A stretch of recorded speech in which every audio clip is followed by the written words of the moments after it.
네, 안녕하세요. 저희 43차 한림 마이스 디스커버리 시작하겠습니다. 저희가 지난주에는 울산에서 마이스 페스티벌이 있었어 갖고 한 주 쉬었고요. 오늘 43차로 컨벤션 센터와 관련돼서 가장 전문가이신 세 분을 모시고 앞으로 컨벤션 센터는 코로나 이후에 어떤 형태로 운영되는 것들이 필요할까라는 이런 논제를 갖고 손정민 소장님하고 차종대 팀장님, 박준영 실장님 모시고 말씀을 나눠보도록 하겠습니다. 우선은 한 분 한 분 소개드리겠습니다. 마이스 임팩트의 손정민 소장님 나오셨습니다. 네, 안녕하세요. 네, 감사합니다. 두 번째는 김대중 컨벤션 센터의 박준영 실장님 나오셨습니다. 네, 박준영입니다.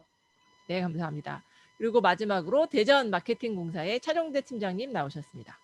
안녕하세요. 차정대입니다. 네, 세 분 다 감사드리고요.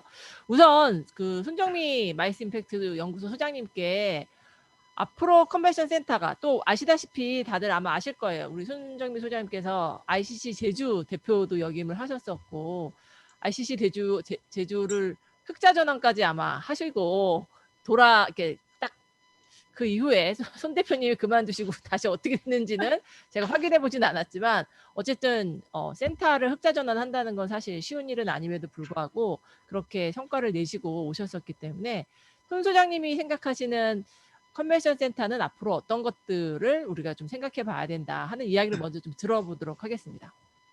네. 예, 안녕하십니까. 방금 소개받은 손정미입니다. 워낙 윤 교수님께서 칭찬을 해주셔갖고 갑자기 막 이 몸둘 바를 모르겠는데요. 사실 요즘 코로나로 인해서 굉장히 어려운 시기인데도 불구하고 국내 컨벤션 센터들이 지금 아까 말씀드린 뭐 울산이다 이렇게 다 개관한다, 증축한다는 소식들이 지금 계속 연이어 들리고 있어서 참 업계의 한 사람으로서 굉장히 반가우면서도 한편으로는 참 고민을 좀 많이 해야 되는 시점이구나 이런 생각을 하고 있던 차제에 오늘 이렇게 컨벤션 센터의 미래 운영 방향에 대한 논의가 진행이 되어서 굉장히 중요하고 의미 있는 자리라고 생각이 됩니다. 발제에 앞서서 좀 한 가지 양해 말씀드릴 것은 사실 이렇게 중요한 주제의 발표를 하면서 사실 이렇게 자료 화면을 좀 예쁘게 잘 정리해서 이렇게 화면에 띄우고 말씀을 드렸어야 했는데 제가 이거 연락을 한 이틀 전에 받다 보니까 미처 자료를 준비할 새가 없어서 이렇게 오늘 구두로 발표를 하게 되었습니다. 양해 좀 부탁을 드리겠습니다. 제가 이 발제를 준비하면서 제일 먼저 머리에 떠오른 한 가지 질문이 있었습니다. 지금까지 국내 컨벤션 센터의 핵심 경쟁력은 무엇일까 하는 건데요. 뭐 그렇게 어렵지 않게 답을 찾을 수 있었습니다. 아마도 대규모 시설을 보유하고 있다는 것이 아마 컨벤션 센터의 핵심 경쟁력이 아닐까 저는 사실 이렇게 생각을 했습니다. 뭐 각 지역의 컨벤션 센터마다 약간 차이는 있겠습니다만 공통적으로 그 지역에서 가장 큰 행사를 개최할 수 있다는 것이 아마도 컨벤션 센터의 가장 기본적이면서도 핵심적인 경쟁력이라고 할 수 있을 것 같습니다. 그런데 문제는 이제 코로나로 인해서 이런 대규모 행사가 1년 넘게 지금 사실 거의 멈춰버린 상태고 그러다 보니까 컨벤션 센터가 대규모 시설로서의 어떤 경쟁력이 사실상 위기에 처해 있다 해도 과언은 아니겠죠. 그렇다면 컨벤션 센터가 경쟁력을 회복하기 위해서는 일단 대규모 행사가 다시 시급하게 돌아와야 하는데 여기서 더 큰 문제는 코로나가 종식된 이후에도 사실상 언제 이런 대규모 행사들이 코로나 이전 수준으로 회복될 것인가 하는 거에 대해서는 그 누구도 지금 장담할 수 없다는 거죠. 해외 전문가들의 의견을 빌리자면 뭐 소규모 지역 행사가 우선 먼저 돌아올 것이고 대규모 국제 행사의 회복은 좀 시간이 더 걸릴 것이다 이런 전망을 내놓고 있긴 합니다만 여기서 하나 한 가지 저는 좀 생각해 볼 것이 있다고 봅니다. 뭐냐 하면 대규모 행사의 회복이 단지 이 코로나의 종식 문제에만 달려 있느냐 하는 겁니다. 다시 말해서 코로나가 종식만 되면 뭐 좀 시간이 걸리더라도 우리가 기다리고 있으면 100% 코로나가 회복되겠느냐 하는 거죠. 저는 여기서 사실 좀 생각을 좀 다르게 하고 있습니다. 앞으로 계속 시간이 이렇게 흐르면서 사실은 사람들의 마이스에 대한 인식 변화가 어쩌면 대규모 행사 회복에 더 큰 영향을 미칠 수도 있다고 저는 봅니다. 이미 마이스에 대한 인식 변화는 사실 이 온라인이라든지 하이브리드 행사의 시작과 더불어서 이미 시작이 됐습니다. 사람들이 온라인 마이스 등을 참가하면서 사실 지금까지는 인식하지 못했던 마이스의 어떤 경제성과 효율성을 인식하기 시작한 거죠. 제가 재미있는 연구 결과를 하나 찾았는데요. 세계적으로 유명한 네이처 학술지가 사실은 이 온라인 회의에 대한 조사를 하나 했더라고요. 올 3월에. 그 3월 조사한 결과를 보면은 과학회의는 코로나가 종식된 이후에도 온라인 방식으로 개최되어야 한다는 응답이 74%로 압도적으로 높았습니다. 그 이유는 이 온라인 방식이 사실 이 바쁜 과학자들이 짧은 시간에 더 많은 회의에 참가할 수 있어서 상당히 경제적이고 효율적이라는 것이 그 이유였습니다. 물론 이제 온라인으로 진행을 하다 보면 이 컴퓨터 스크린으로 인한 피로감이라든지 또 직접 대면을 통한 네트워킹 기회가 부족하다는 것이 문제점으로 지적이 되긴 했지만 어쨌든 이 온라인이 주는 경제성과 효율성이 더 큰 매력 요인으로 작용한 것으로 보이는 거죠.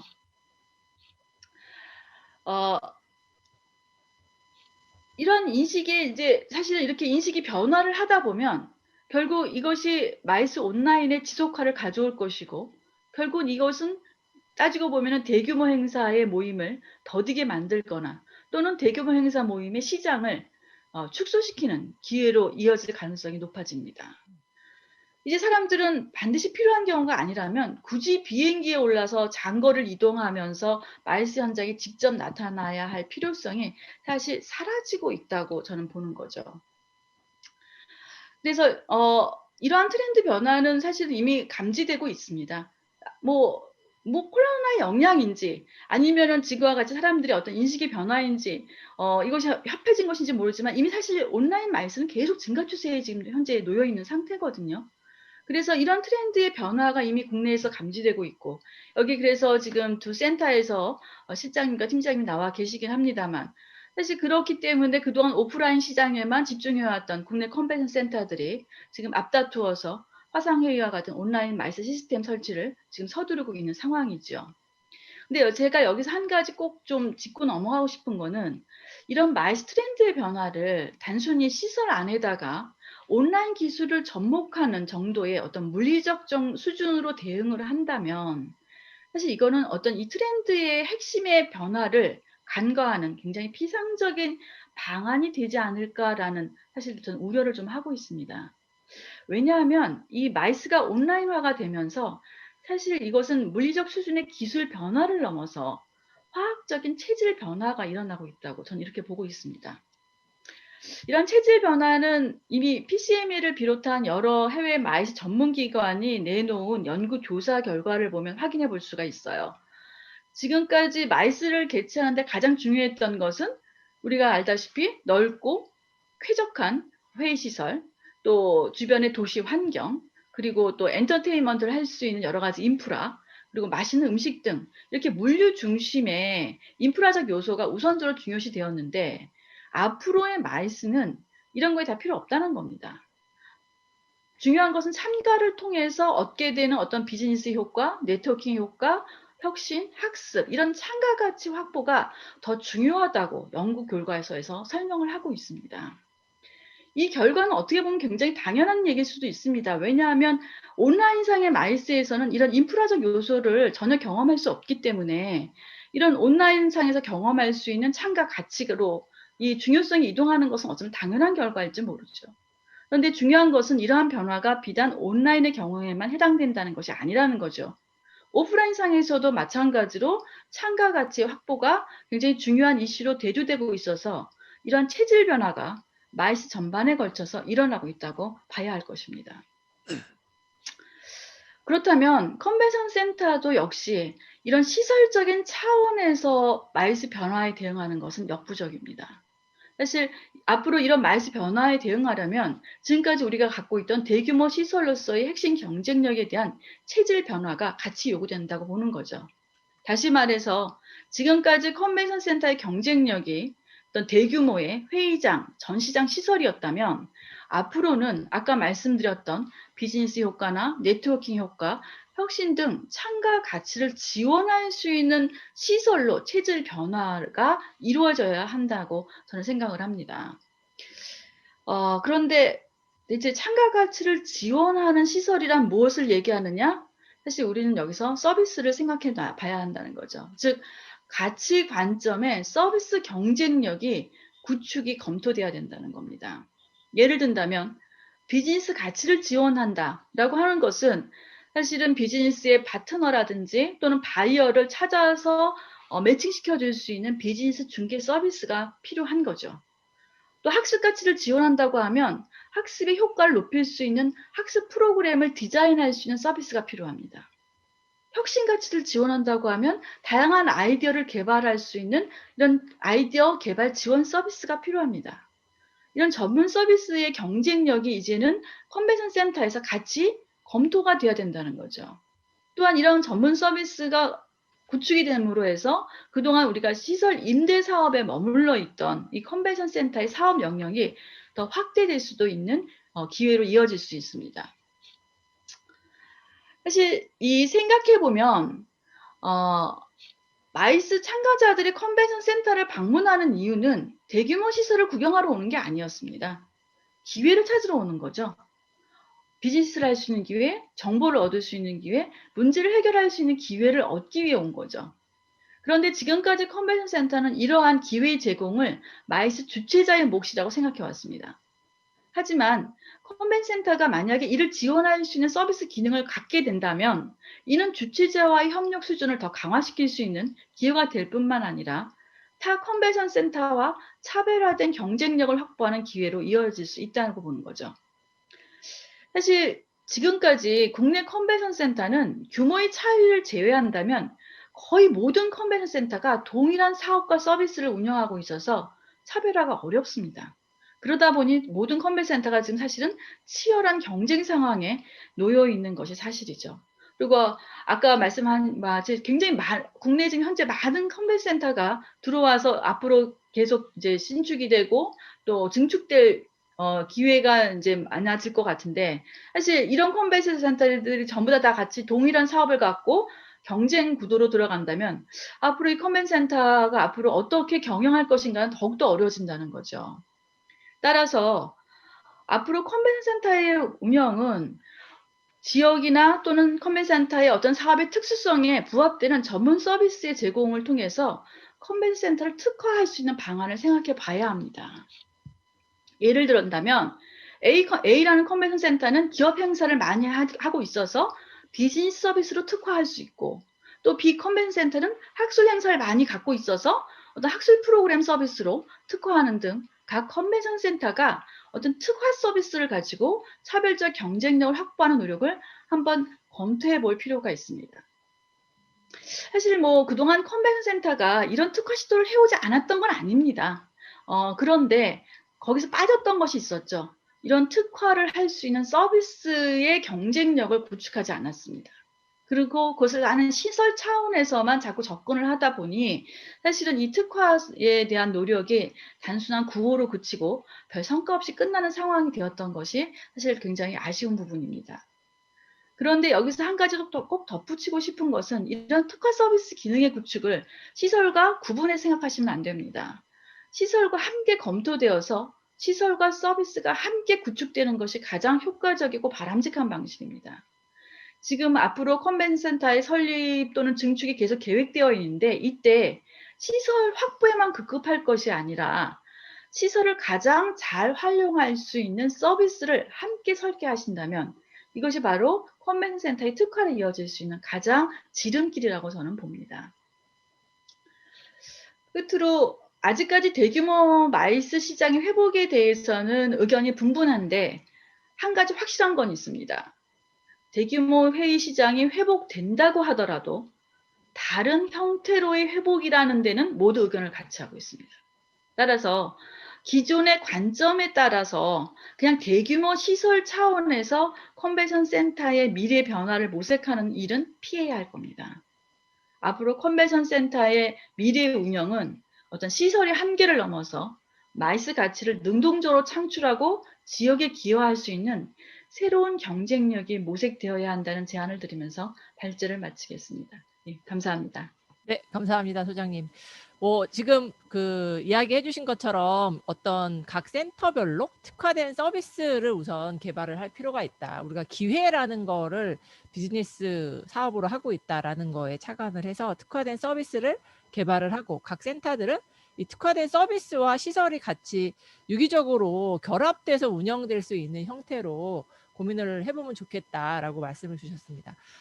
그 소장님께서도 말씀해 주신 것처럼 사실 국내에 저희가 시작하기 전에 저희 이제 그 연사분들하고 이야기 나눴었죠. 그 지금 있는 15개 센터 이외에도 현재 오송하고 천안, 아산에 짓고 있고 이제 뭐 다른 센터들도 확장하고 있고 이야기 나오는 곳들이 뭐 신문에 나온 것처럼 서울시 이외에 잠실 지금 용역이 다 통과를 했습니다. 그래서 잠실이 이제 곧 시작을 할 것 같고 그 다음에 그 세종시에도 하나가 더 생긴다고 이야기를 나누고 있고 또 지난주에는 하남시에서도 미사리의 컨벤셔널 센터를 짓겠다라고 해서 그 이제 하남시 국회의원실에서 그 간담회를 한 적이 있습니다. 그래서 이게 야, 참 대단하다 우리나라 이런 생각을 하고 있고 포항에서도 사실 계획을 갖고 있거든요. 성남 당연한 거고 이런 되게 여러 센터들이 지금 여러 도시들에서 확장뿐만 아니라 신규 건립들을 계획을 하고 있기 때문에 기존의 센터들과 신규 센터들은 코로나 이후에 변화하는 마이스를 바라보면서 센터의 운영에 대한 고민이 깊어질 수밖에 없을 것 같습니다. 그래서 소장님께서 좋은 발제를 해주셨고 그 우선은 두 지금 김대중 컨벤센터하고 대전 그 DCC에서 나와주셨기 때문에 그 두 센터는 코로나 작년하고 올해하고 현재 운영이 어떤 형태로 진행이 되고 있고 올해 앞으로 센터에서 개최되는 행사 이런 것들에 대해서 어떻게 전망하고 계시는지 우선은 박준영 실장님 먼저 김대중 컨벤센터 이야기 먼저 들어볼까요? 네. 네.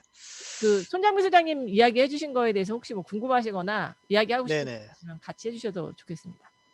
그 손정민 소장님 말씀에 상당 부분 아니 대부분 공감을 하고요. 이제 물론 저희 김대중 센터도 현재 인근 부지에 제2전시장 건립을 추진하고 있습니다.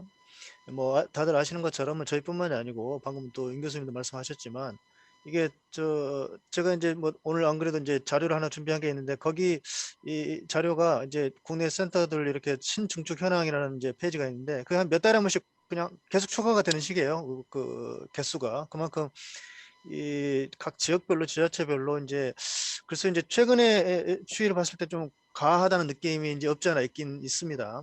저희도 뭐 그 와중에 이제 저희는 이제 증축 개념이기 때문에 기존에 있는 시설의 어떤 인프라 경쟁력을 이제 다른 지역의 증축에 대비해서 또 이제 미래 대비하는 그런 차원이긴 하지만 어찌 됐든 최근에 추이를 보면 조금 이렇게 이제 과일 양상이라는 느낌이 없지 않아 있고요.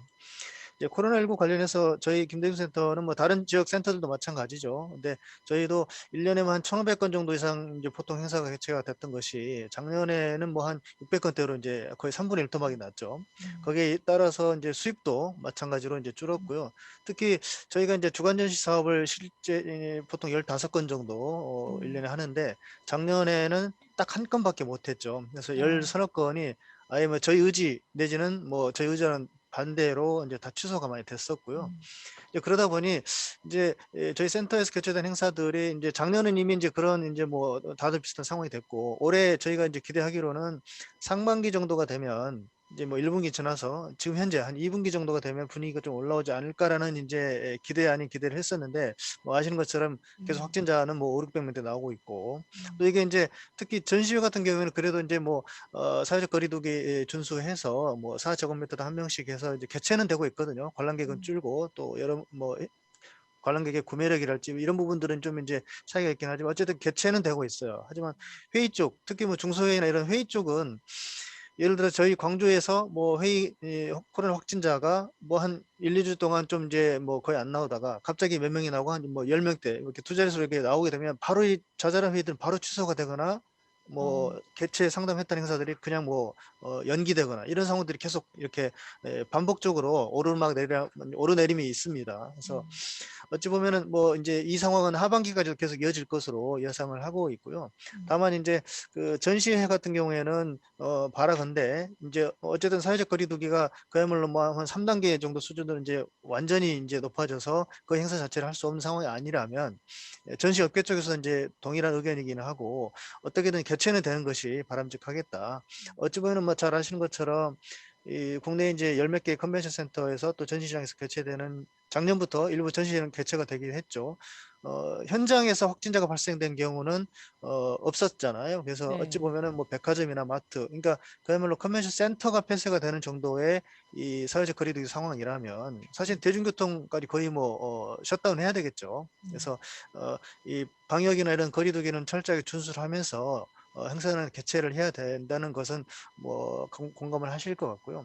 어쨌든 올해 전망은 저희가 전시 쪽도 뭐 여전히 어렵긴 하지만 회의는 이 코로나 확진자 발생이나 또 사회적 거리두기 단계의 변화에 따라서 계속 부침이 있을 것 같다는 생각이고요.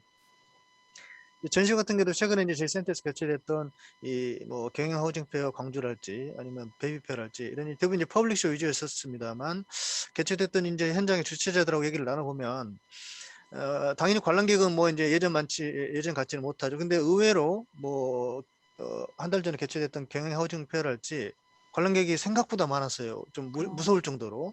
그래서 홍보를 많이 하고 한 만큼 기존에 행사가 없다 보니 이제 다시 행사가 개최되는 상황에서는 좀 이렇게 기다렸던 수요들이 좀 있는 것 같기도 하고 그래서 주최자 입장에서 어쨌든 행사 자체를 개최할 수 있는 것만으로도 어느 정도 이제 유지는 할 수 있다고 보는 것인데 문제는 이제 현장에 오직 관람객들의 구매력이 보니까 이제 벌써 한 1년 남짓 이상 이렇게 코로나 상황이 이어지다 보니 이제 대부분의 사람들이 온라인에서 뭘 이제 사는 것에 많이 익숙해진 거죠. 그러다 보니 현장에서 같은 뭐 예전보다 뭐 예를 들어 비슷한 숫자가 오더라도 실제 현장에서 이제 퍼블릭쇼 같은 경우에 구매라는 비율이 상당히 줄었다는 거죠. 그래서 그런 부분들이 이 전시회 같은 경우에는 생각보다 이제 주최자 입장, 특히 이제 참가하는 업체들 입장에서는 성과를 내는 데 있어서 관람객들, 방문객들의 구매력이나 구매 비율이 예전과는 많이 달라지게 줄었다.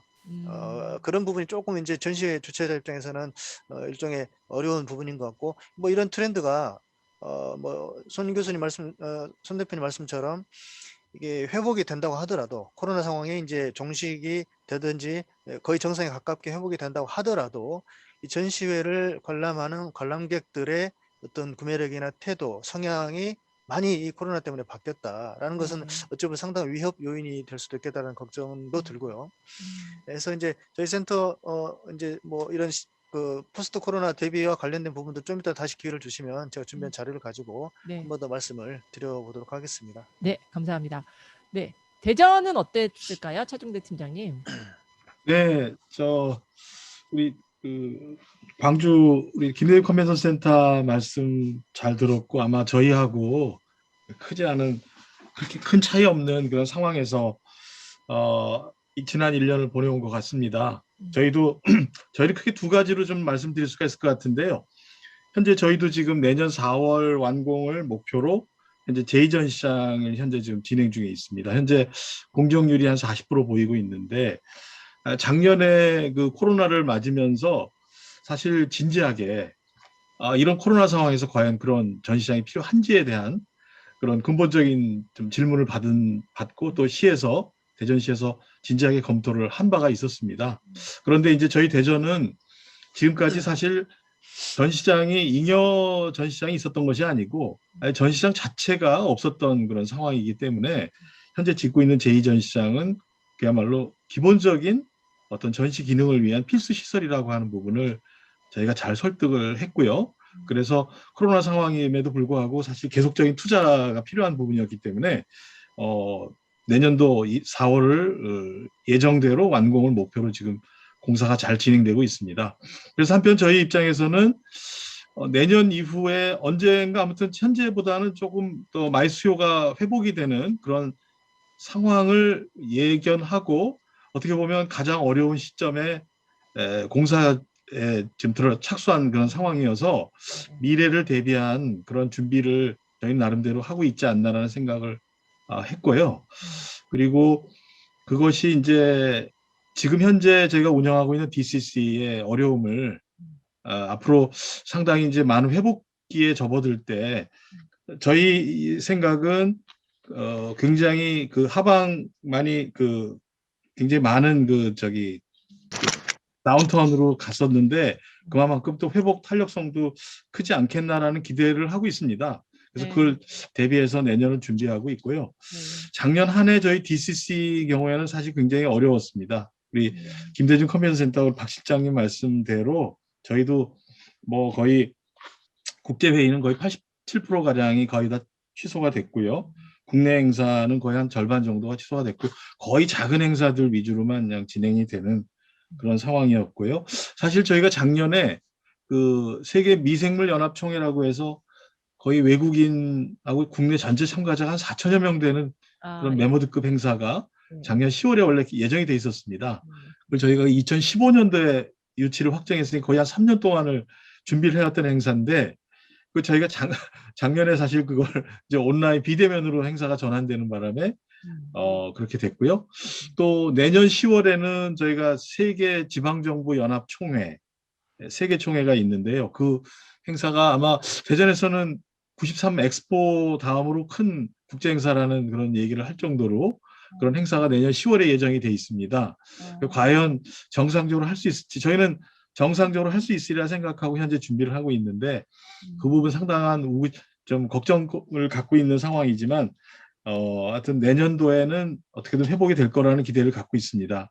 그리고 그래서 저희가 이 1년 동안 지내오면서 사실 뒤에서도 좀 제가 좀 말씀을 드릴까 하는데요.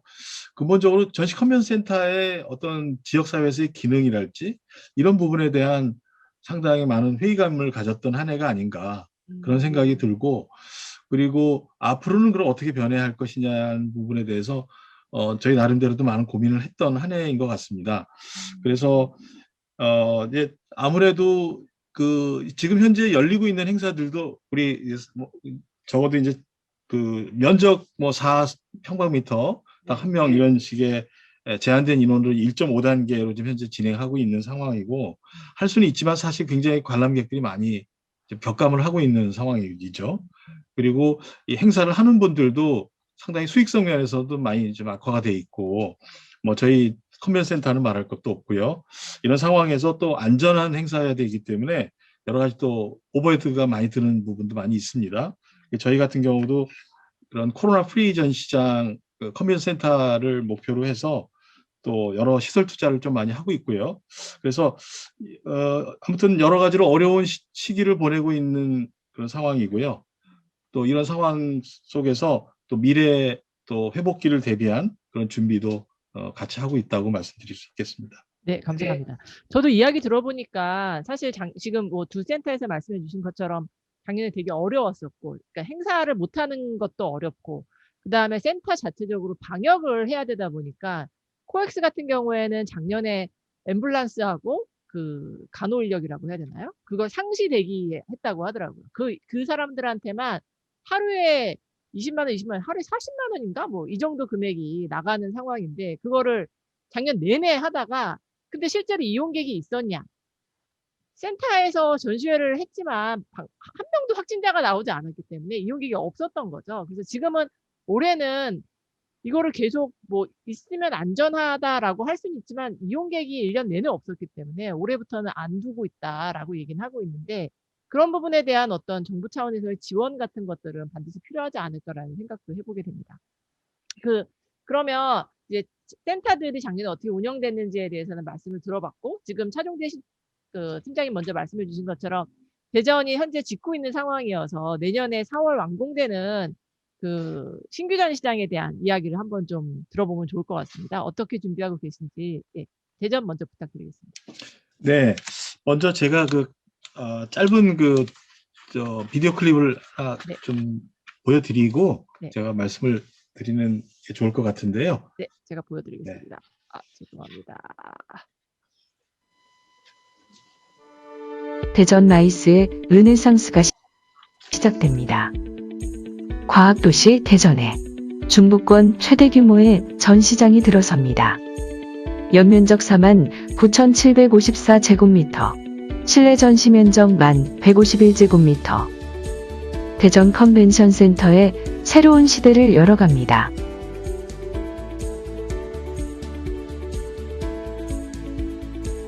기대하십시오. 대전 컨벤션 센터 제2전시장 2022년 4월 완공. 네, 저희 그 전시장 그 자체 건립 현황에서 간단한 뭐 비디오, 짧은 비디오를 보여드렸는데요. 저희가 이 사업은 사실 사실 우여곡절 끝에 조금 늦게, 사실 다른 시도보다는 좀 늦게 착공이 이루어졌는데, 그래도 그동안에 좀 저희가 속도를 내서 이제 내년 4월에 이제 테이프를 끊게 될 것 같습니다. 현재 이제 그 저희가 4개 전시홀에 한 1150평방미터 실내 전시 면적을 갖게 되는데, 현재 DCC가 가지고 있는 2,500평방미터의 한 4배 규모 정도 되겠습니다. 그래서 전체적으로는 한 12,500 정도의 전시 면적을 이제 대전이 갖게 되는데, 이 사실 저희가 그동안에는 그 이제 DCC를 중심으로 한 국제 회의 위주로 이제 대전의 마이스 산업이 이제 발전을 해왔다고 이제 말씀을 드릴 수가 있고요. 이제 그 배후의 대덕 연구단지라든지 이제 대학이나 연구소의 이런 배후 마이 수요 때문에 이런 국제 회의, 이런 컨벤션 위주의 이제 발전이 이루어졌는데, 사실 상대적으로 전시회 발전은 좀 더뎠던 게 사실입니다. 왜냐하면 그만한 어떤 실내 전시 면적이 확보가 안 됐기 때문에 규모 있는 전시회를 여기서 할 수가 없는 그런 상황이었죠. 그래서 이번에 이제 저희가 내년에 전시장이 완공이 되면은 이제는 전시회와 컨벤션이 좀 균형된 발전을 할 수 있지 않겠나라는 생각을 하는 것이고요. 또 그리고 이 전시회를 통해서 또 어떻게 보면 컨벤션을 또 푸시하는 풀 푸시를 같이 동시에 가져갈 수 있는 그런 여건이 만들어지리라고 생각이 됩니다. 그리고 지금 저희가 여러 그 전체 컨벤션 센터를 좀 벤치마킹하면서 어떻게 하면 좀 더 효율적인 전시장 배치와 운영을 할 수 있을지 많은 고민을 하고 있는데요. 우선 그 최근의 트렌드도 그렇고 지금 뭐 이 코로나로 인한 여러 이런 비대면 상황에서 전시장이 좀 기본적으로 갖춰야 될 부분이 뭐가 있을지, 이런 부분도 많이 고민을 하고 있습니다. 그래서 지금 이제 저희가 1, 2 전시장을 통합한 홈페이지를 이제 구축하고 있는데, 최근의 트렌드로 부상하고 있는 것이 이제 이런 그 메타버스를 중심으로 한 이런 가상현실을 네. 활용한 이런 기술들도 많이 지금 현재 실용화되고 있는 단계이기 때문에 실제 적용 가능한 기술이 있다면 그래도 그러한 가상전시장을 우리 신기전시장을 통해서 구현해 보는 방법도 현재 검토 중에 있습니다. 그리고 실제 전문가들과의 여러 뭐 미팅을 통해서 구체적인 방법이 있을지를 아마 앞으로 계속 찾아갈 계획인데요. 또한 이제 이제 이런 온라인 비대면으로 이루어질 수 있는 이런 컨퍼런스나 이런 그 호스피탈리티를 위한 이런 전시장의 안내 홍보 기능도 좀 있어야 되겠다라는 생각을 갖고 준비를 하고 있고요.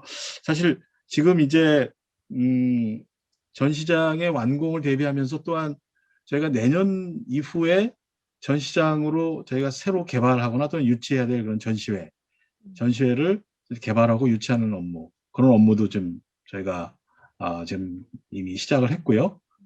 추진하고 있는 그런 상황입니다. 그러면 이제 대전에서도 앞으로 직접 주관하시는 전시회를 개발하시는 거죠?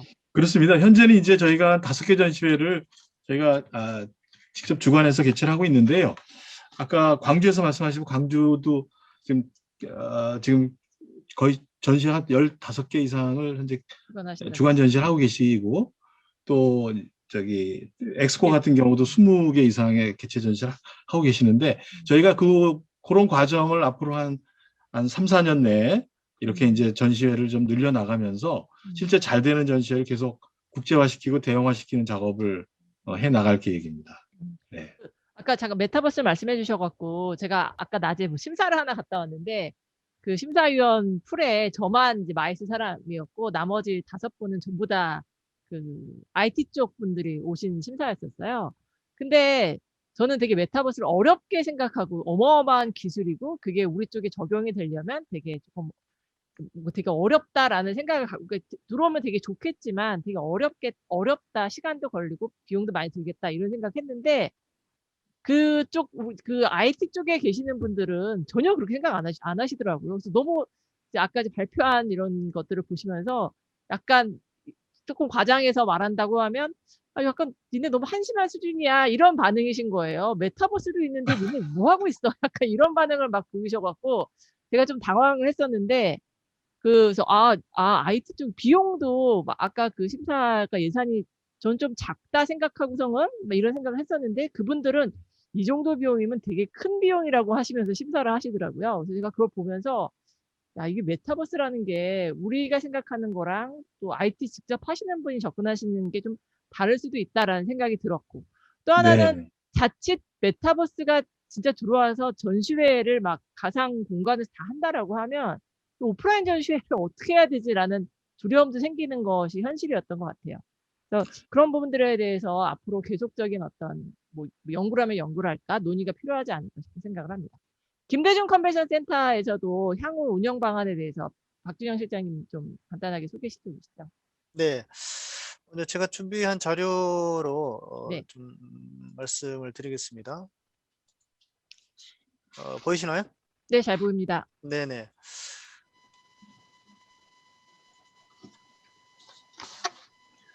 뭐 이제 이미 다들 알고 계시는 자료일 텐데 그냥 쭉쭉 넘어가겠습니다. 뭐 전 세계적으로 3,500만 제곱미터가 있다고 하니까 이제 저희 뭐 김대중 센터 같은 게 한 3,500개 정도 있다는 의미인데 계속 늘어나고 있는 추이는 같아요. 그리고 이제 요거는 이제 그 우리 윤 교수님 쪽에서 네, 만드신 이번에 이제 네네. 보고서의 이 자료인데 네. 이제 안타까운 거는 우리나라가 뭐 50위권에도 이제 킨텍스가 보니까 50위권도 밀려났다 한 60위 정도 되더라고요. 네. 61위 정도. 네, 네. 좀 안타까운 현실이긴 하지만 어쨌든 전시장 인프라는 뭐 계속 이렇게 확대가 되고 있는 것 같고 중국이 뭐 가장 앞서가고 있긴 한데요. 이제 국가별로도 보면은 사실 우리는 이제 겨우 이제 20등의 턱걸이를 했다고 이제 돼 있는데 어찌 보면은 뭐 저는 이제 이 수치가 한편으로는 이제 아무래도 지금 이제 앞서 말씀드린 것처럼 다른 이 지역들 우리나라 국내 이렇게 전시장들이 현재 한 뭐 15개에서 뭐 향후 한 20 몇 개로 늘어나면 이 순위도 이제 좀 올라갈 수 있을 것으로 기대를 하고 단순히 이제 경제 규모로 보면 우리나라가 G10 정도가 되잖아요, 벌써. 네, 네. 뭐 특히 무역은 한 7위 정도도 하고 있는 수준이고. 그래서 어떤 경제 규모에 비하면 우리나라가 아직도 이쪽 그 전시 컨벤션 인프라에 대해서는 여전히 뭐 충분히 더 성장 가능성이 있지 않을까. 물론 이제 이게 단순히 경제 규모로만 이 전시 컨벤션 산업에 이 비례해서 볼 수는 없겠지만 어쨌든 우리나라의 어떤 경제적인 위상을 봤을 때는 저는 여전히 희망적인 생각을 갖고 싶고요. 뭐 이제 계속 늘어나고 있습니다. 이게 이제 이 그래프가 이제 뭐 예를 들어서 킨텍스나 백스코 이렇게 이제 좀 큰 전시장들의 인프라가 뭐 더 늘어나는 속도가 그러면 이 비율이 한 몇 년 안에 이게 조금 더 비율은 좀 더 올라갈 수도 있겠죠.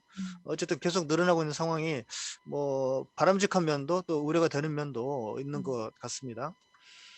그래서 이제 뭐 앞서 말씀하신 뭐 이제 그러니까 여기에 좀 그 빨간색 뭐 별표들이 좀 더 추가가 돼야 되는 상황이에요. 뭐 이것도 이제 벌써 좀 업데이트가 필요한 정도의 데이터인데 특히 이제 영남권이 이제 상당히 많이 인프라가 지금 증가를 하고 있죠. 호남권은 사실 이제 군산 저희가 위탁해서 운영하고 있는 군산 여기는 사실 뭐 조그만 규모이고 저희밖에는 없는 그런 상황인데 이제 뭐 최근에 전주, 여수, 뭐 목포까지 뭐 이렇게 검토 일부 내지는 상당 부분 이제 실제로 추진이 되고 있고 뭐 충청권도 최근 들어 속도가 많이 붙고 있고 수원이 좀 재밌는 케이스가 있더라고요. 이제 수원 메세 이제 아시겠지만 수원역 바로 옆에 KCC 부지를 임대를 해서 이제 이상 네트워크스에서 민간이 처음으로 이제 이렇게 전시장을 지었잖아요. 네. 그래서 이제 아주 가성비 좋게 지은 전시장 같더라고요. 회의실은 거의 네. 없지만 뭐 저희 현재 전시장하고 비슷한 9,000제곱미터 이상의 전시 면적을 확보를 해서 거의 이제 산업전도 일부 있긴 하지만 대부분 이제 퍼블릭쇼 위주로 해서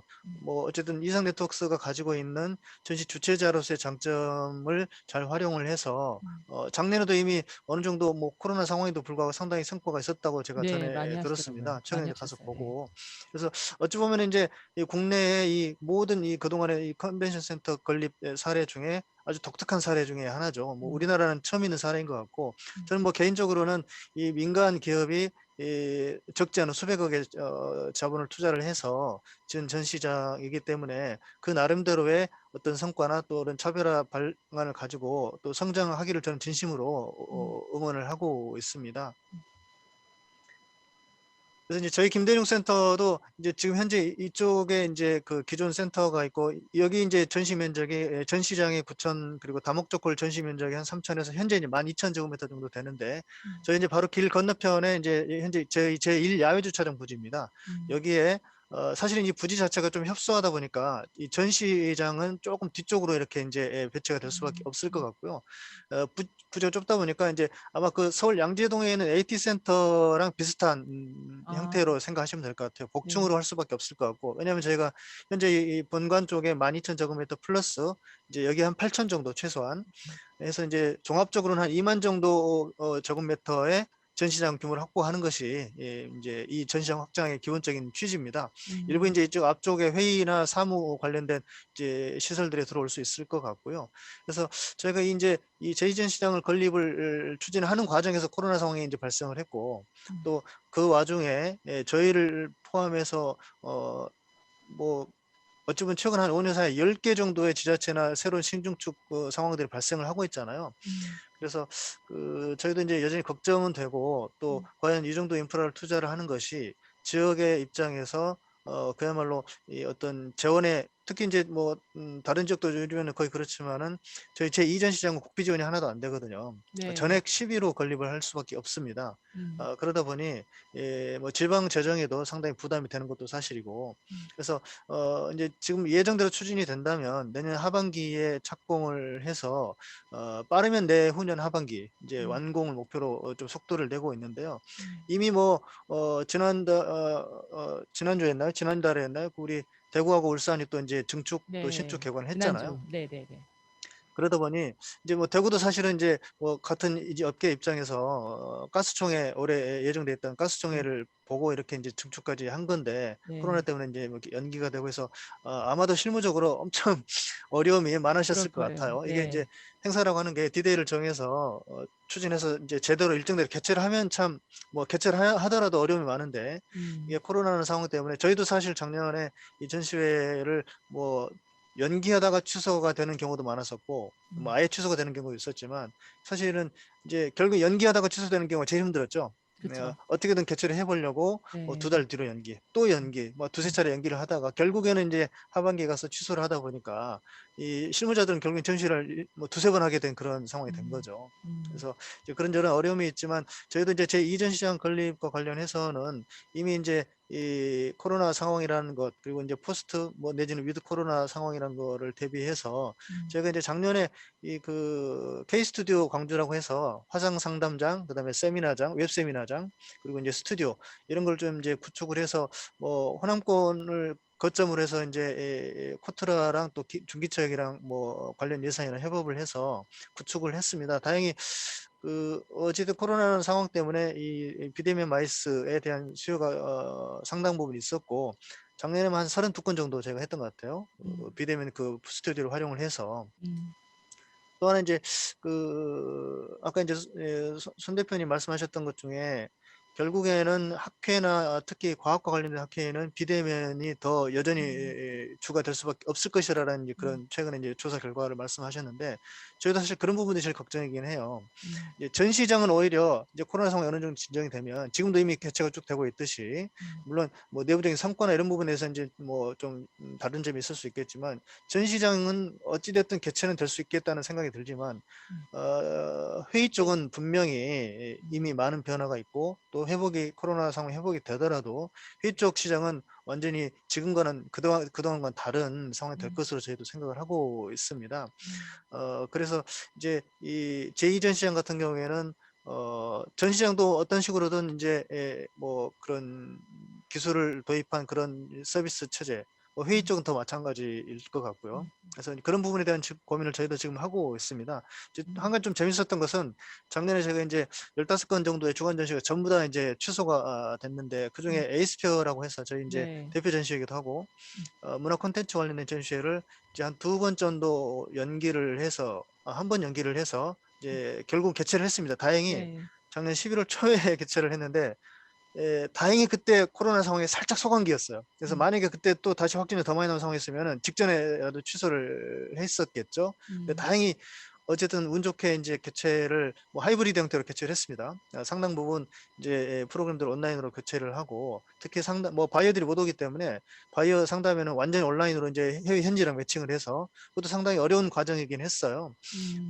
그동안 저희가 이제 많이 안 해봤던 그런 거였기 때문에. 근데 참 재밌는 것은 그렇게 해서 이제 해외 바이어들을 이렇게 화상으로 연결해서 상담회를 하고 한 2주 동안에 걸쳐서 이제 좀 시간을 두고 했었거든요. 시차도 네. 있고 뭐 이렇기 때문에. 근데 재밌었던 것은 그 계약 성과가 전년도 이제 작년에 이제 정상적인 상태에서 재작년에 했었을 때보다 계약 성과가 한 3배 이상 늘었어요. 예전에 한 223억 정도 이제 계약 이제 성과가 있었는데 작년에 비대면으로 하면서 800억대 이상의 계약이 체결이 돼서 오히려 그 계약 성과는 비즈니스적인 성과는 나쁘지 않은 그런 이제 결과가 있어서 저희도 이제 더 이제 고민이 되는 거죠. 이게 온라인으로 해도 충분히 어떤 그 비즈니스적인 성과는 낼 수 있다는 그런 이제 결과가 나왔지만 이제 그 자체가 우리한테 정말 바람직한 건지 유리한 것인지 고민이 되는 것이죠. 이제 그런 부분이 있었고요.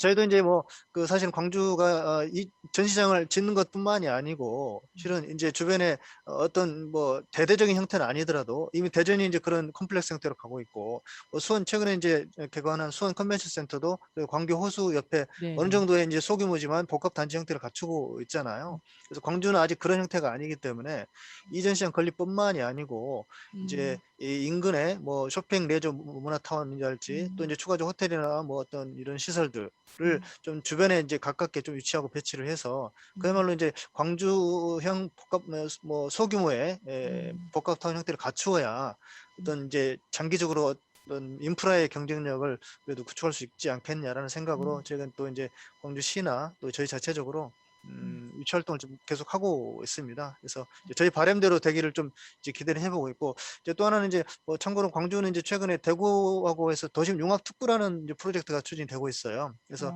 저희 이제 이쪽 제 센터 인근에 이쪽 뒤에 이제 현재는 뭐 대부분 농지로 돼 있습니다만 이쪽 인근을 전부 다 이제 지역 특화 산업과 관련한 이 여러 가지 이제 그런 시설들이나 단지들 뭐 컴플렉스가 이제 들어오는 그런 이제 프로젝트 도심 융합 특구 사업이 이제 일단 뭐 이제 현재 기초 단계이긴 합니다만 이제 그 프로젝트가 이제 좀 더 이제 중장기적으로 추진이 되면 뭐 어찌됐든 저희 제이전 시장 내지는 그 주변의 인프라도 더 좋아질 것으로 기대를 하고 있습니다. 그래서 이제 뭐 제가 간단히 그냥 한 페이지로 이제 뭐 어떤 미래 운영 방안에 대해서 이제 뭐 정리를 좀 해봤는데요. 세 가지 키워드가 있을 것 같아요.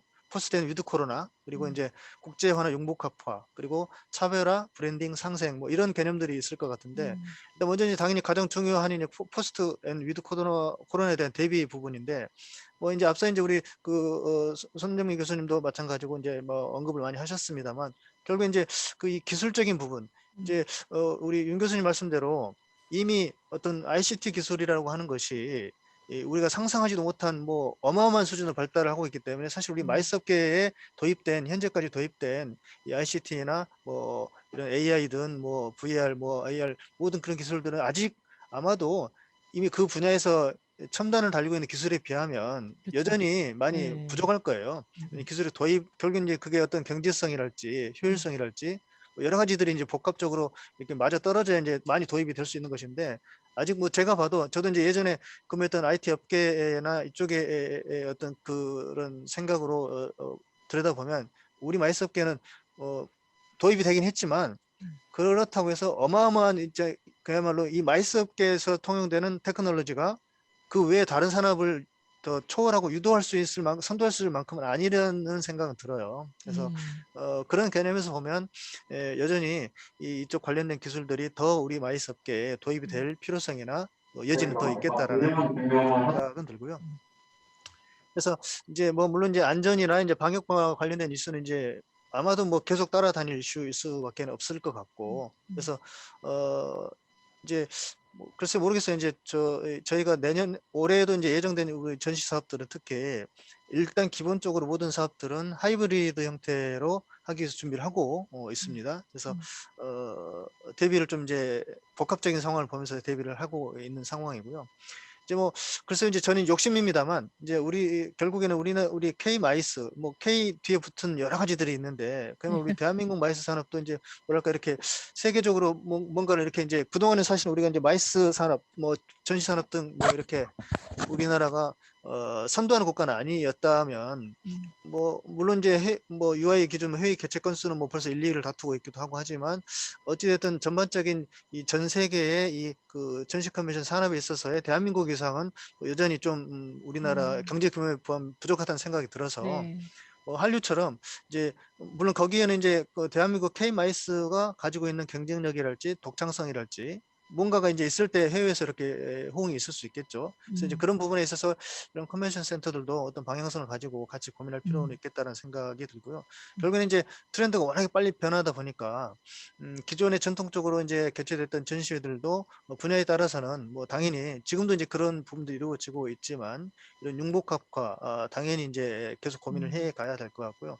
결국에는 이제 마이스가 현재는 이제 관광이나 일부 이제 산업들과 연계가 좀 높다고 하지만 글쎄요 이제 이 플러스 알파에 대한 부분도 고민할수록 저는 얼마든지 가능성이 높다고 생각을 합니다. 그래서 이런 부분에 대한 뭐 이제 이렇게 이제 지금 오늘 같은 이렇게 짧은 이제 세미나에서 뭐랄까 구체적으로 말씀을 드리기는 좀 어렵겠지만 이 플러스 마이스 관광뿐만이 아닌 플러스 무엇인가에 대한 고민들을 또 이제 해볼 필요가 있겠다는 생각이고요.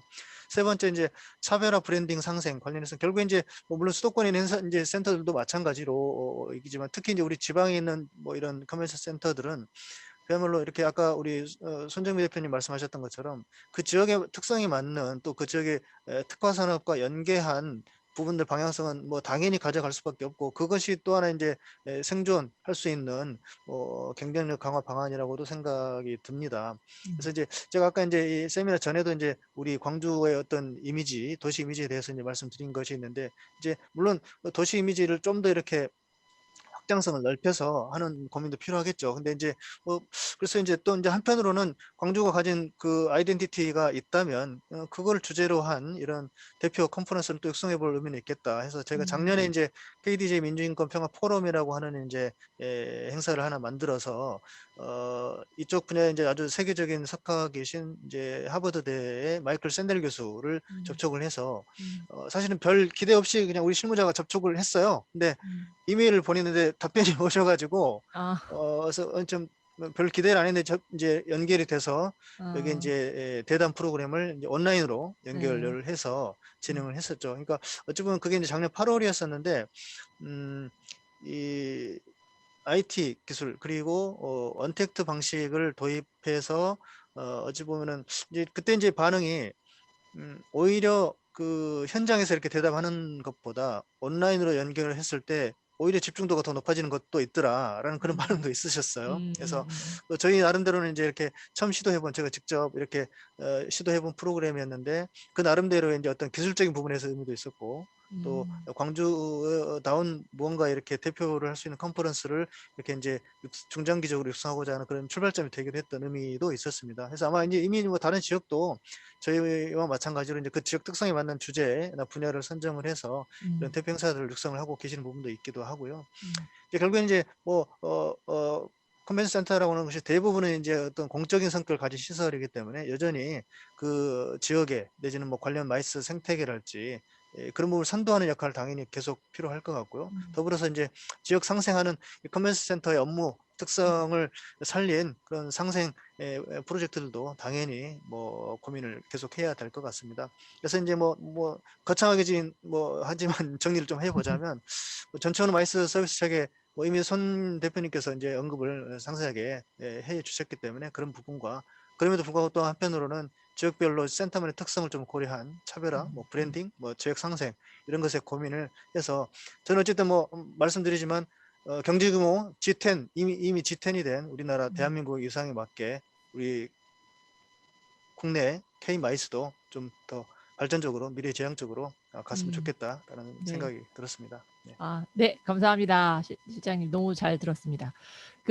지금 말씀 주신 거, 두 분이 말씀 주신 거를 제가 조금만 요약을 한다라고 하면 어쨌든 양쪽 그 도시에서 다 신규 지금 다시 확장 건립 중이고 계획하고 있는데 개발의 방향성은 약간 복합지구의 형태로 가고 계시는 것 같아요. 그래서 복합지구 하면서 약간 특화된 어떤 행사들을 더 그 안에 집어넣겠다라는 계획들을 많이 갖고 계신 것 같습니다.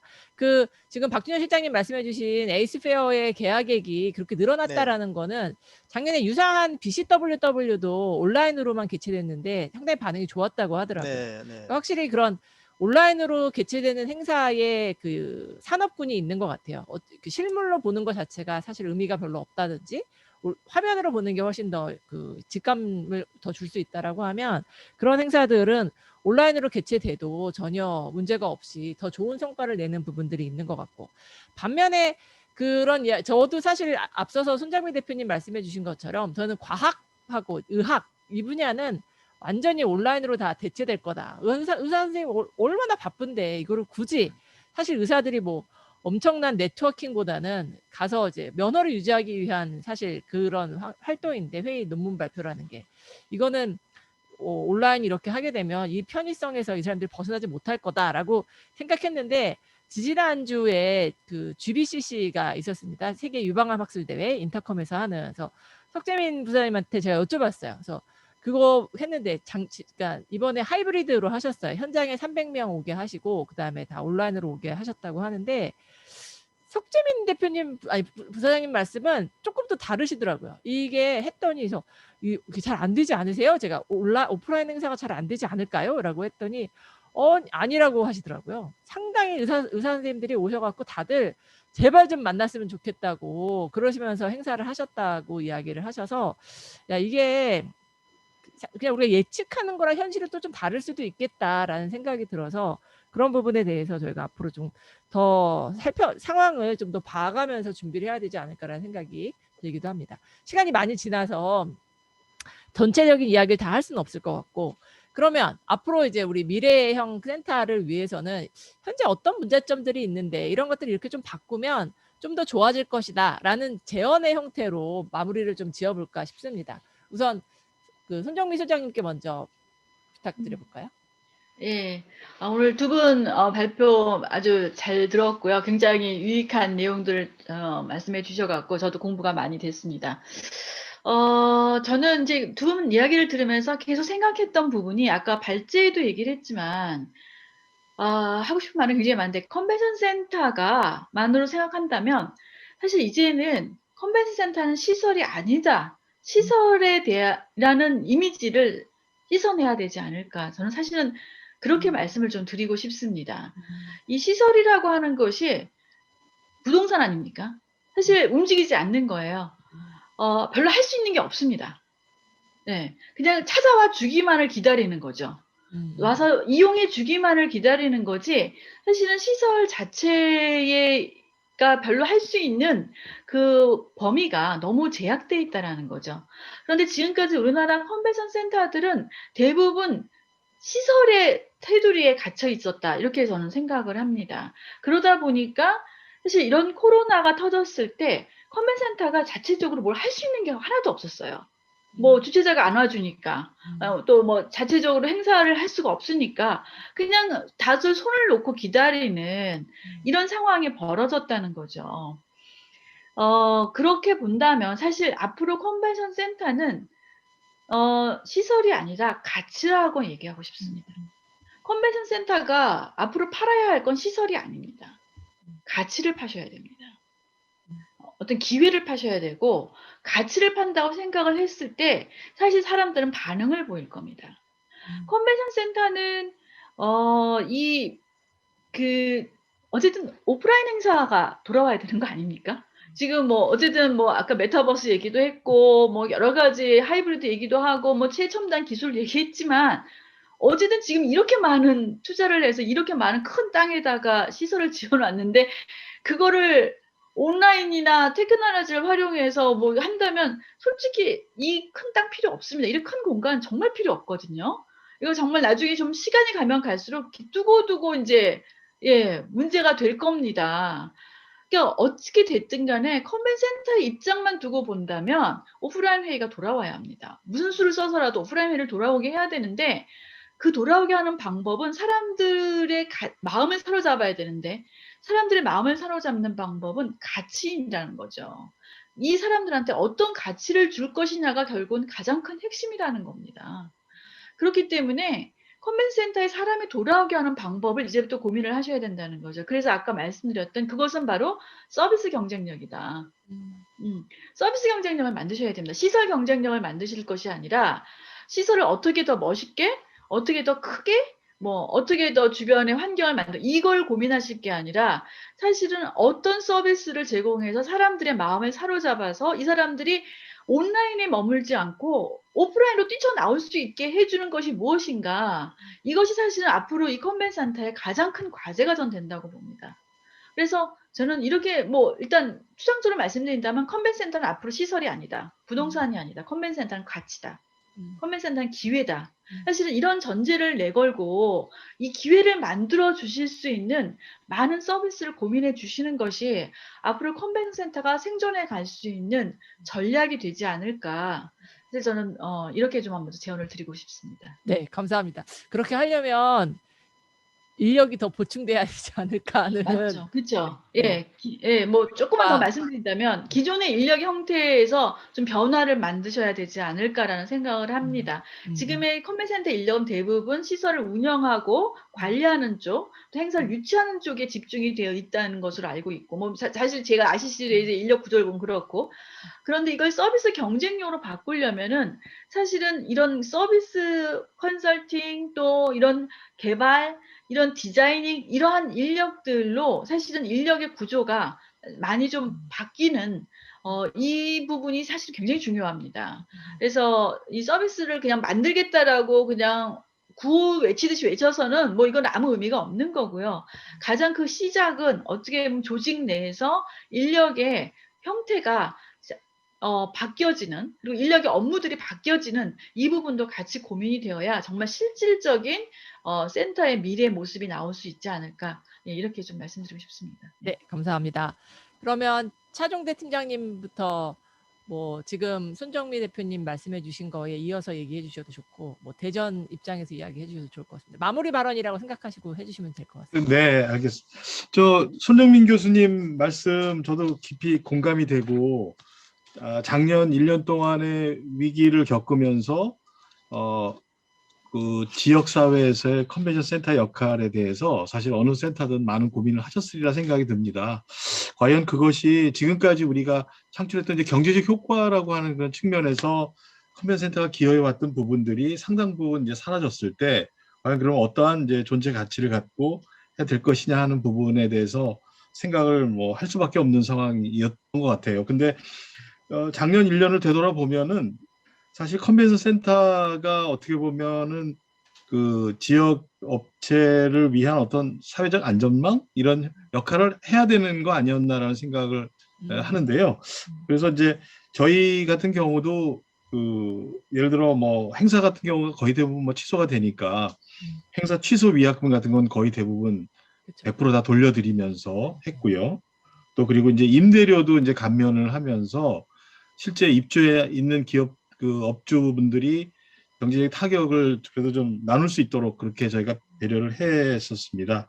그리고 또 행사 주최자분들 입장에서도 이 거리두기를 물리적으로 해야 되기 때문에 같은 공간에서 보다도 더 넓은 공간이 필요한 경우가 생기거든요. 예를 들어 50명 회의인데 거의 100명 이상의 넓은 회의실을 렌트를 해야 되는 경우가 생겨서 이런 경우에 그냥 렌트비를 그냥 무료로 해드린다든지 이런 식으로 해서 하여튼 직간접적으로 이렇게 효과 실제 이제 좀 베네핏이 돌아갈 수 있도록 저희 나름대로 노력했지만 사실은 그 어떤 전반적인 그런 어떤 업계의 어려움이나 이런 부분을 이런 정도의라는 할 수는 없었겠죠. 그러나 저희가 앞으로 이제 이런 저희 같은 경우는 또 이제 공실을 좀 활용해서 이제 공유 오피스로 이렇게 제공하기도 하고 그런 것도 했었고요.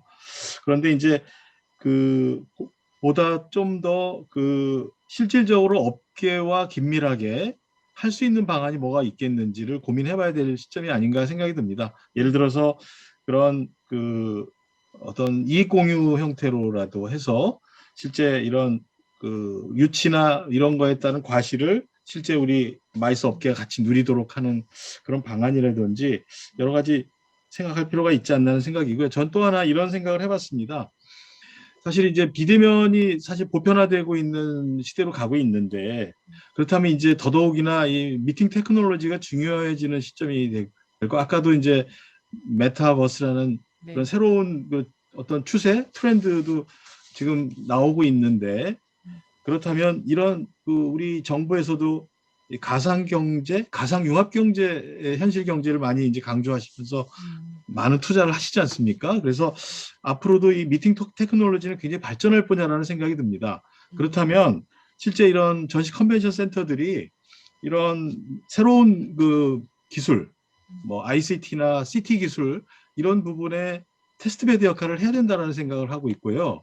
정부에서도 그런 지원을 한다면 우리 그 대기업과 연구소, 그다음에 중소기업이 이렇게 하는 컨소시엄으로 하는 이런 여러 연구 프로젝트들이 많이 진행이 되고 그런 연구 기술들이 전시 컨벤션 센터를 통해서 실증을 거치는 그런 식의 어떤 순환 구조를 만들어야 되지 않겠나라는 생각을 해보고 있고요. 또 하나는 이 그 요즘 청년 그 구직자들이 굉장히 또 작년 1년을 또 힘든 시절을 보내왔고요. 또 앞으로도 상당히 그 암울한 그 지금 현재 시기를 보내고 있는데 사실 이런 컨벤션 센터는 실제 이런 그 젊은 청년 구직자들을 대상으로 해서 이렇게 좀 교육을 제공을 하고 실제 정부의 지원하고 연계해서 그 관련된 기업에 취업을 알선하고 또 이제 정부의 그 청년 고용 장려금 같은 거를 이렇게 연계를 해주는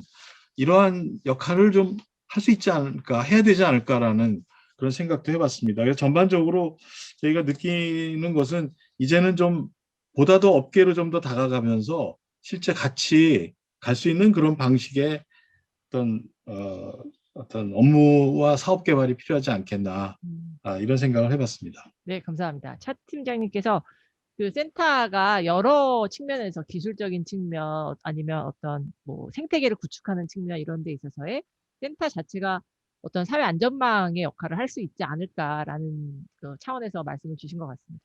마지막으로 박준영 실장님, 네, 말씀 듣겠습니다. 네, 저도 손정미 대표님 말씀에 아주 격하게 많이 공감을 합니다. 말씀하신 것처럼 이제 이미 뭐 국내 많은 지역에서 또 저희를 포함해서 인프라 확장에 열을 올리고 있지만 결국에는 이미 이제 바뀐 환경, 아마도 제 생각에는 코로나가 아니었더라도 손정미 소장 말씀대로 결국에는 같이 이게 이제 하드웨어적인 비즈니스가 아닌 소프트 파워를 키워서 서비스 경쟁력을 높이고 또 브랜드 경쟁력을 높여서 이 어찌 보면은 이 그동안의 패러다임을 좀 바꾸는 노력 고민들이 필요할 거라고 저도 정말 공감을 많이 하고요. 그래서 앞서 이제 차동지 팀장님도 말씀하셨지만은 이제 컨벤션 센터가 어떻게 보면 공공의 기관의 성격을 가지고 있기 때문에 무작정 이 비즈니스적인 측면만은 이제 고려할 수도 없고 당연히 지역 결국에는 어찌 보면 그 지역의 마이스 산업, 전시 컨벤션 산업의 맏형격으로 상당히 좀 여러 가지 역할을 해야 된다고 생각을 합니다. 이제 하지만 그러려면은 결국에는 이제 이 센터 자체가 어떤 경쟁력을 가지고 충분히 지속 가능해야만 또 그런 역할들을 할 수 있지 않겠습니까? 그래서 가장 중요한 거는 핵심적인 기능을 잘 경쟁력을 가지고 해야 되겠고요. 다만 이제 그런 핵심적인 경쟁력을 키우는 그런 포인트 중에 예전과는 달리 어떤 임대하고 또 뭐 자체적인 주관 전시 사업을 하고 이런 정도를 벗어나서 결국에는 이 지역의 어떤 이 소프트웨어적인 측면에서도 상당히 많은 경쟁력을 가지고 또 어떤 파급력, 영향력 내지는 반영을 일으킬 수 있는 그런 이 역할 고민들이 필요하겠다는 생각이고요. 저희 이제 김대중 센터도 그런 측면에서 보면 특히 이제 뭐 우리 대전도 마찬가지지만 이제 지방 공기업들은 또 사회적 가치 창출에 대한 요구가 뭐 중앙 정부부터 지방 정부까지 아주 계속 높아지고 있고 또 경영 평가에서도 그런 부분에 대한 요구가 뭐 한 40% 정도 가까이 될 정도로 중요도가 높아지고 있습니다. 이제 그런 걸 차지하고라도 이제 어떤 그런 사회적 가치 창출 내지는 어떤 그런 공익적인 기능에 대한 고민도 해야 된다고 보고 그것이 결국에는 이제 그런 이 센터에 대한 이미지 또 어떤 사회적 역할에 대한 그 순기능 또 그런 반응들이 좋아지는 만큼 이 가치를 파는 가치를 파는 그런 부분이 있어서 당연히 좋은 영향이 있을 거라고 저는 보고 있고요. 저희 센터도 뭐 작년부터 올해 이제 뭐 저 마이스 인재양성 아카데미 뭐 인재양성 사관학교라고 하는데 그런 과정을 저희도 이제 설립을 해서 한 50명 대상으로 지금 아주 성황리에 운영이 되고 있습니다. 아마 우리 윤 교수님도 모셔야 되겠네요. 아, 네. 네네. 여기 계신 분들 네. 아무튼 저희 뭐 아카데미 계속 이제 뭐 네. 반기 과정으로 1년에 2번씩 계속 이제 진행할 텐데요. 네. 교수님도 한번 이제 모시면 좋을 것 같고. 음. 그래서 그 이제 하반기에는 저희가 이제 뭐 그런 실무 과정 플러스 이제 이쪽 마이스 업계, 특히 지역 업계를 아우르는 물론 얼라이언스가 있긴 하지만 좀 약하고 해서 저희가 좀 더 주도적으로 이런 업계 CEO 과정이라고 해서 또 따로 그런 결국 네트워킹을 통해서 서로 이렇게 상생 극복할 수 있는 그런 에너지를 모아줄 수 있도록 그런 장을 그런 플랫폼을 역할을 하드웨어적인 측면이 아니고 소프트웨어적인 부분에서도 컨벤션 센터가 여러 가지 측면에서 고민을 같이 할 필요가 있겠다. 그리고 뭐 마찬가지로 이제 뭐 이런 온라인 시스템, 원택트 시스템 구축했던 것 또 이제 앞으로 구축할 거를 통해서 결국에는 이제 단순히 그 시스템을 활용한 회의나 행사 유치뿐만이 아니고 이미 저희가 이제 저희 중소기업들에 대한 디지털 마케팅, 뭐 소상공인들 어떤 그 뭐 온라인 마케팅을 위한 뭐 라이브 커머스 같은 거 지원도 하고 그러니까 어찌 보면 사회적 가치와 관련된 그런 사회적 역할에 대한 부분들을 좀 더 이렇게 비중 있게 가져가는 만큼 손 대표님 말씀하신 가치를 팔고 가치를 마케팅할 수 있는데 도움이 될 것 같다는 생각이 듭니다. 네. 감사합니다. 아마 이제 센터 또 김대중 컨벤센터는 국내에서 유일하게 공기업이기 때문에 ESG가 되게 강요가 되고 계실 거예요. 그래서 그런 측면에서의 어떤 역할에 대한 이야기를 해주신 것 같습니다.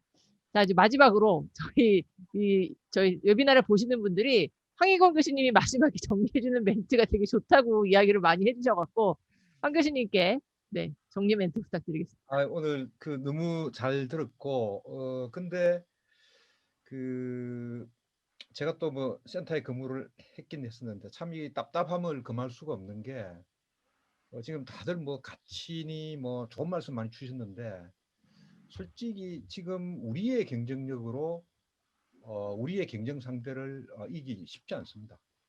예를 들면 우리가 무슨 지금 B2C 전시회 같으면 뭐 유통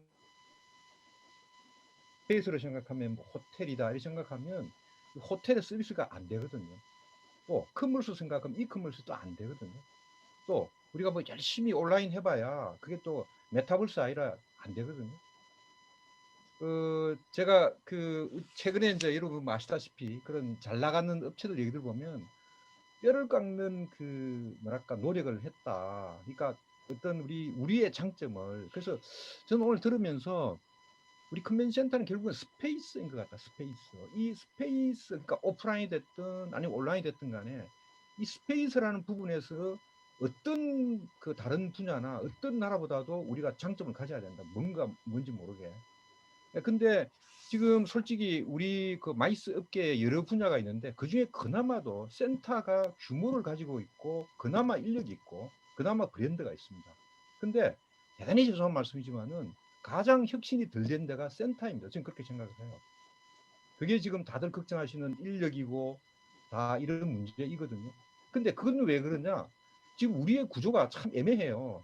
지금 광주 커뮤니티 센터만 하더라도 광주시가 있죠. 그렇죠. 그다음 광주시의회가 있죠. 그다음 거기에 정말 아기 같은 미디어가 있죠. 그러니까 우리 진짜 유능한 박실장이 어떻게 힘을 쓰겠습니까? 그 지역문제가 그렇게 많은데. 그래서 나는 이런 구조에 대해서 뭔가 우리 센터가 스스로 뭔가 우리의 역할을 찾든지 아니면 뭔가 구조를 바꾸든지.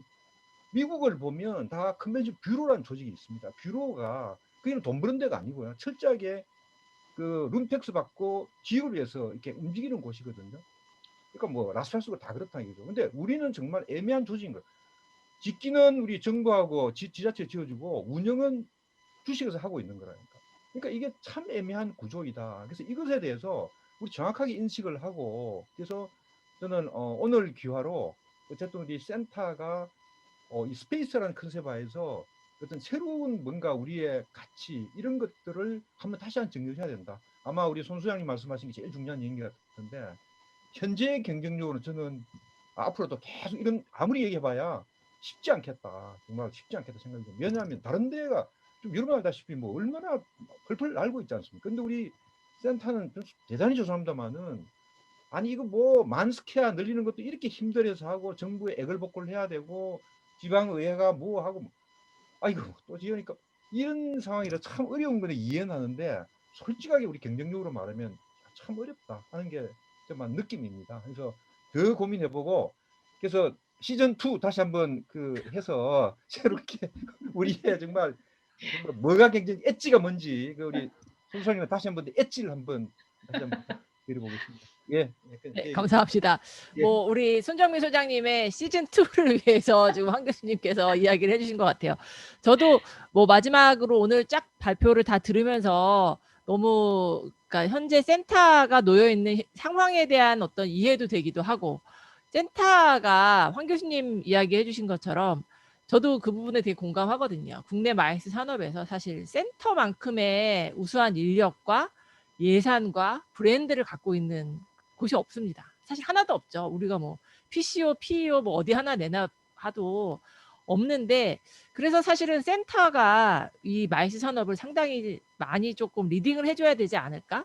아까 이제 손 소장님이 이야기해 주신 다양한 혁신적인 서비스들이 센터에서부터 사실은 나올 수 있지 이거를 PCO한테, PEO한테 기대하기 사실 어렵다고 생각 들거든요. 그래서 센터의 그런 부분들에 대한 어떤 뭐 책임감까지 부탁드릴 수는 없지만 이제 어떤 그런 그 무게를 조금 짐을 좀 지으신 상황이기 때문에 그런 부분들을 생각하시면서 산업을 좀 이끌어 주시기를 부탁을 드리며 오늘의 세미나를 마치도록 하겠습니다. 혹시 뭐 더 하시고 싶은 말씀 있으세요? 아니신가요, 다들? 네, 알겠습니다. 그러면 오늘 43차 한림 마이스 디스커버리는 여기서 마치겠습니다. 감사합니다. 감사합니다. 고생하셨습니다. 네, 고맙습니다. 수고하셨습니다.